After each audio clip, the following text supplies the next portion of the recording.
बहुत समय पहले की बात है। एक छोटे से गांव में अर्जुन नाम का एक गरीब किसान रहता था।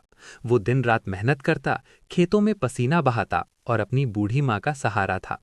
उसके पास धन नहीं था, लेकिन दिल बहुत साफ था। उसी राज्य में एक सुंदर और दयालु राजकुमारी रहती थी, राजकुमारी अदिति। वो महल की चमक दमक से ज्यादा सादगी और सच्चाई को महत्व देती थी। अक्सर वो भेष बदलकर गांव में घूमने निकल जाती थी, ताकि लोगों की असली जिंदगी को समझ सकें। एक दिन अदिति साधारण लड़की बनकर गांव पहुंची। तेज धूप में चलते चलते उसे प्यास लगी। तभी उसने अर्जुन को खेत में काम करते देखा। वो पास गई और पानी मांगा। अर्जुन ने मुस्कुराते हुए अपना लोटा बढ़ाया और बोला, पानी तो ठंडा नहीं है, लेकिन सच्चे मन से दिया है। अदिति ने पानी पिया और पहली बार उसे एहसास हुआ कि सच्चाई और सादगी में कितनी मिठास होती है। वो वहीं बैठ गई और अर्जुन से बातें करने लगी। अर्जुन ने बिना जाने कि वो राजकुमारी है, अपने सपनों, संघर्ष और जिंदगी की सच्चाई बता दी। उस दिन के बाद अदिति रोज किसी न किसी बहाने से गांव आने लगी। धीरे धीरे दोनों की दोस्ती गहरी हो गई और कब ये दोस्ती प्यार में बदल गई, उन्हें खुद पता नहीं चला। लेकिन एक दिन सच्चाई सामने आ गई। महल के सैनिकों ने अदिति को अर्जुन के साथ देख लिया और राजा को खबर दे दी। राजा बहुत गुस्सा हुआ। उसने अर्जुन को दरबार में बुलाया।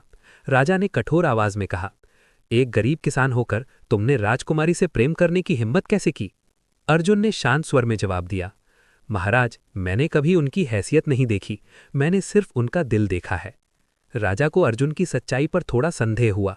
उसने एक शर्त रखी, अगर तुम सच में योग्य हो तो अगले 3 महीनों में अपने खेत को इतना उपजाऊ बना दो कि पूरे राज्य में उसकी मिसाल दी जाए।